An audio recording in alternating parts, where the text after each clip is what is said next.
การล้างข้อมูลที่ไม่ได้ใช้งานออกจากไฟล์ AutoCAD ในการทำงานนั้นเมื่อเราได้มีการนำเข้าบล็อกหรือว่ามีการได้ตั้งค่า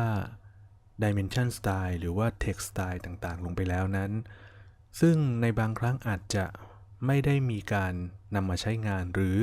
ได้นำมาใช้และได้ลบออกไปแล้วแต่ว่ายังมีข้อมูลบางส่วนนะครับติดอยู่ในไฟล์ซึ่งถ้าหากว่าเราสามารถล้างข้อมูลในส่วนนี้ออกไปได้ก็จะทำให้ไฟล์เราจะมีขนาดเล็กลงนะครับวิธีการ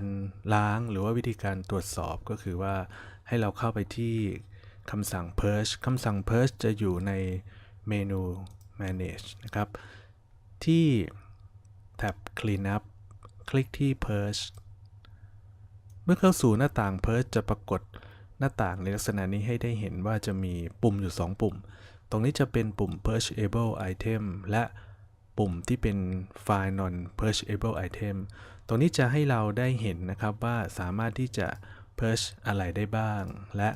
purge อะไรไม่ได้ตรงนี้ในส่วนของ purgeable ก็จะได้เห็นว่าจะมีอะไรที่ purge ได้บ้างเช่นในส่วนของบล็อก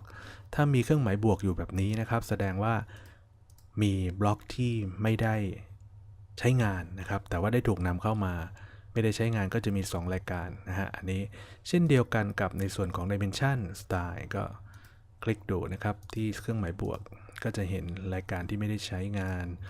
หรือว่าในส่วนของ Layer นะครับก็จะเห็น Layer ที่ไม่ได้ใช้งานอยู่ตรงนี้ส่วนที่เป็นบล็อกที่ใช้งานก็จะอยู่ตรง